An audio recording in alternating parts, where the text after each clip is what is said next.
আপনারা কারা বাবু? আপনাদের কতটুকু মাংস দেব বলুন? আমরা ফুড ইন্সপেক্টর ডিপার্টমেন্ট থেকে আসছি। আমাদের কাছে খবর আছে আপনার দোকানে পচা মাংস বিক্রি হয়। না না, এ কি বলছেন বাবু? আমি এরকম কাজ করব কেন? হ্যাঁ, সেটা আমরা বুঝে নেব। আমরা এই মুহূর্তে আপনার মাংসের ওপর একটি কেমিক্যাল দেব। যদি আপনার মাংস ভালো হয় তবে সেটি কোনো রকম বিক্রিয়া করবে না, আর যদি খারাপ হয় তাহলে লাল বর্ণ ধারণ করবে।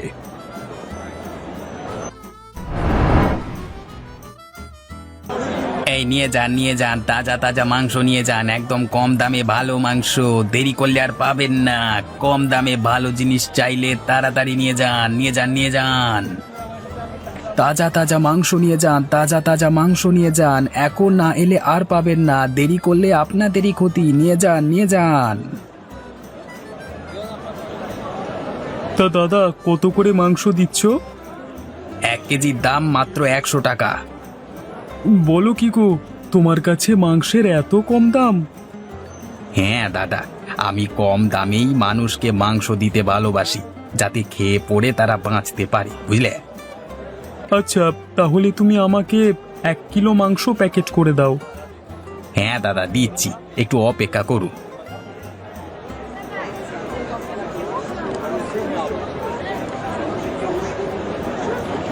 এই তো, এভাবেই ফাসলিয়ে মাংস সবাইকে গতিয়ে দিতে পারলেই আমাকে আর পেছনে ঘুরে দেখতে হবে না।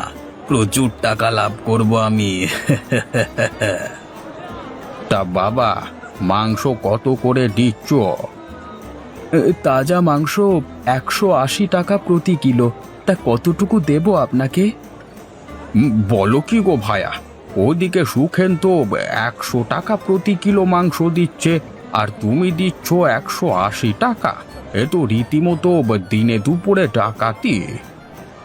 না গো কাকা, ওই সুখেন বাসি পচা মাংস বিক্রি করে, তাই জন্যই ও দাম এত কম করে দেয়। আরে রাখো তোমার তাজা মাংস। সকালবেলায় মিথ্যে কথা বলবার জায়গা পাওনি? যদি পচা মাংসই দেবে তাহলে ওর দোকানেই এত ভিড় কেন? আসলে মানুষ তো বুঝতে পারে না, তাই ওর দোকানে ভিড় জমিয়ে বসে আছে। হ্যাঁ, আর তুমি বুঝি সব বুঝে বসে আছো। যত সব। তুমি তোমার মাংস নিয়ে থাকো, আমি সুখেনের দোকানে চললাম। আজকেও আমার মাংস খুব একটা বিক্রি হলো না, বেশিরভাগটাই এখনো পড়ে আছে।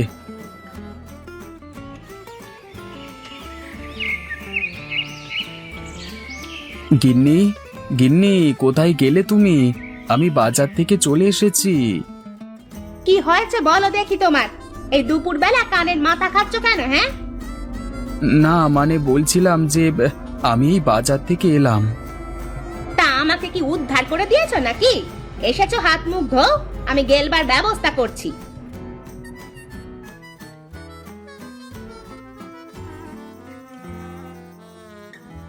কই গো গিন্নি, কতক্ষণ বসে থাকবো? এবার তো খাবারটা নিয়ে এসো।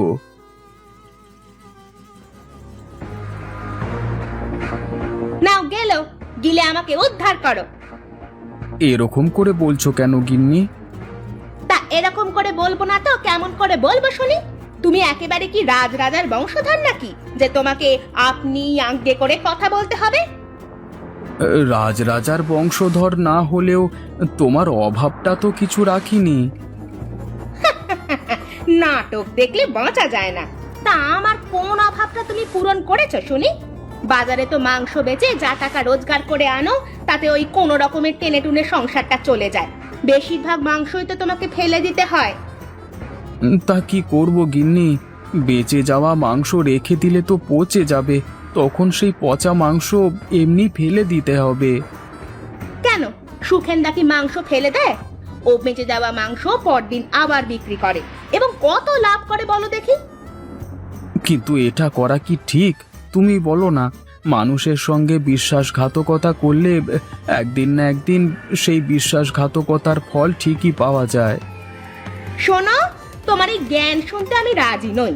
তোমার জ্ঞান শুনে শুনে এত বছর কাটিয়ে দিলাম, এবার একটু বেশি ইনকামের ধান্দা করো তো দেখি। না হলে এই বউকে হারাবে এই বলে দিলাম। বেশ, যতক্ষণ না আমি সৎ পথে বেশি ইনকাম করতে পারছি ততক্ষণ আমি বাড়িতে প্রবেশ করব না। আমি চললাম।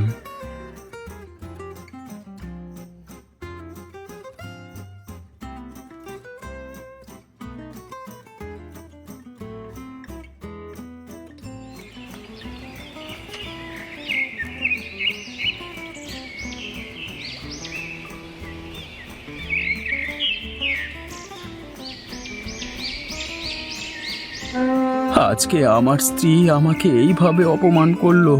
আমি তো মানুষকে ভালো মাংসই বিক্রি করি। এই হাটে যদি পচা মাংসই সবাই খেতে চায় তবে আমার ব্যবসা হবে কি করে? কিন্তু যাই হয়ে যাক না কেন, ওই বাড়িতে আমি আর কোনোদিন যাব না।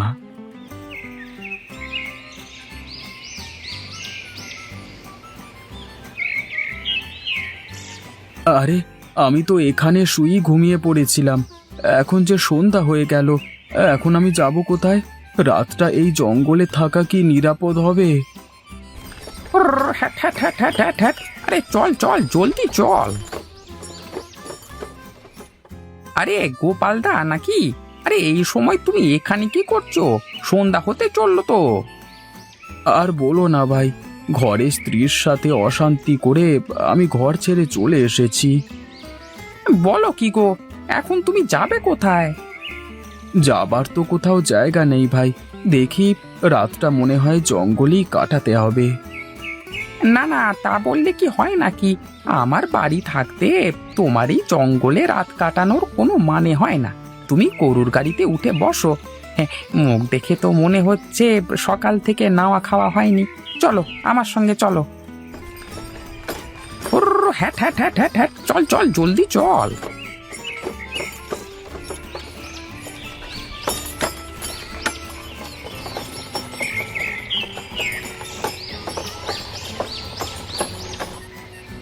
গোপালদা, তুমি ঘরে গিয়ে বসো কেমন? আমি গাড়িটা আর গরু দুটোকে যথাস্থানে রেখে তারপর আসছি কেমন?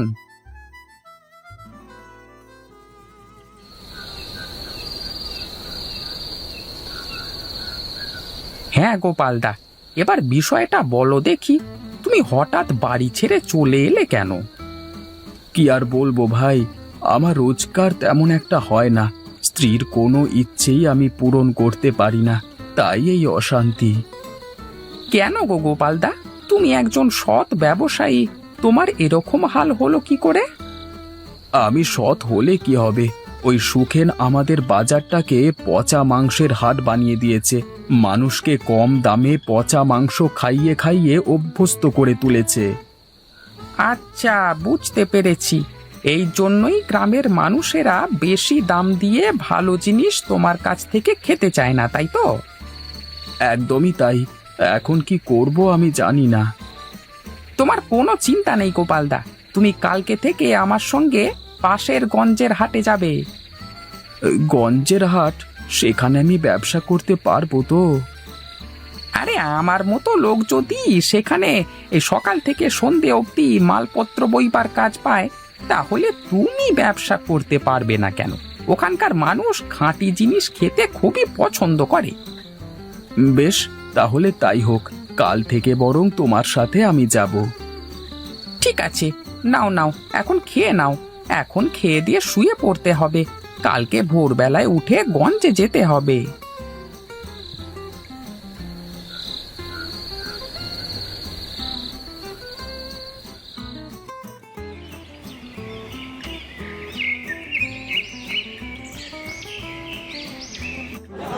নিয়ে যান, নিয়ে যান, একদম তাজা মাংস নিয়ে যান। এ মাংস খেলে শরীর খারাপ করবে না, নিয়ে যান। তা দাদা, কত করে মাংস বেচছেন?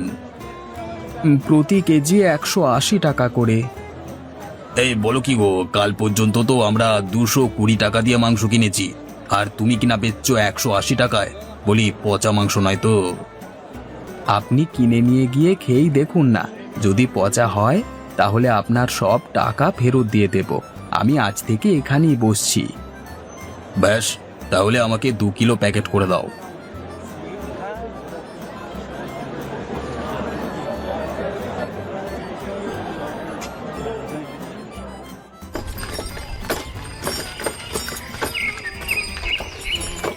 তা ব্যবসা কেমন হলো গোপালদা?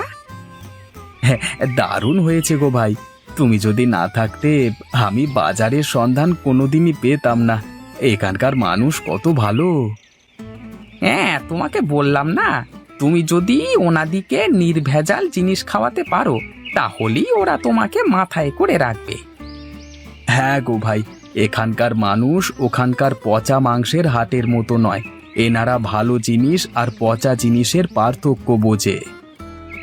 বেশ, এবার গরুর গাড়িতে উঠে বসো, আমারও আজকের কাজ শেষ। চলো এবার বাড়ি ফিরতে হবে।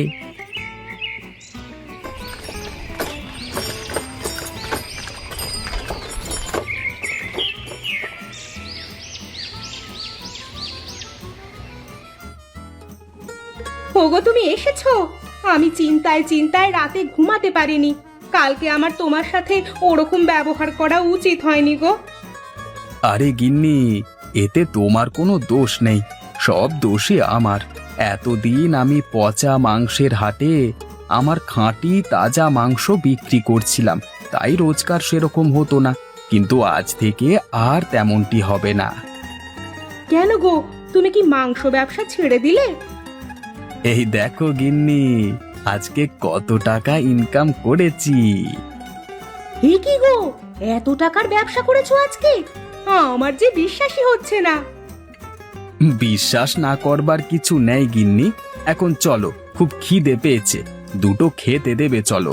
এখন থেকে তোমার সব ইচ্ছে আমি পূরণ করব।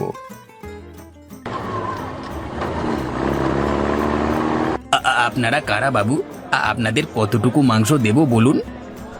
আমরা ফুড ইন্সপেক্টর ডিপার্টমেন্ট থেকে আসছি। আমাদের কাছে খবর আছে আপনার দোকানে পচা মাংস বিক্রি হয়। না না, এ কি বলছেন বাবু? আমি এরকম কাজ করব কেন? হ্যাঁ, সেটা আমরা বুঝে নেব। আমরা এই মুহূর্তে আপনার মাংসের ওপর একটি কেমিক্যাল দেব। যদি আপনার মাংস ভালো হয় তবে সেটি কোনো রকম বিক্রিয়া করবে না, আর যদি খারাপ হয় তাহলে লাল বর্ণ ধারণ করবে। আপনি বললেন আপনি পচা মাংস বিক্রি করেন না, কিন্তু এখানে তো প্রমাণ অন্য কিছু বলছে। এই হাটের মানুষজনকে পচা মাংস বিক্রি করবার জন্য আপনাকে অ্যারেস্ট করা হলো। আমাকে ছেড়ে দিন বাবু, আমাকে ছেড়ে দিন। এবারের মতো একটা সুযোগ দিন বাবু। আমি আর জীবনে কোনোদিন পচা মাংস বিক্রি করব না। এবার ছেড়ে দিন না, ওরে বাবা।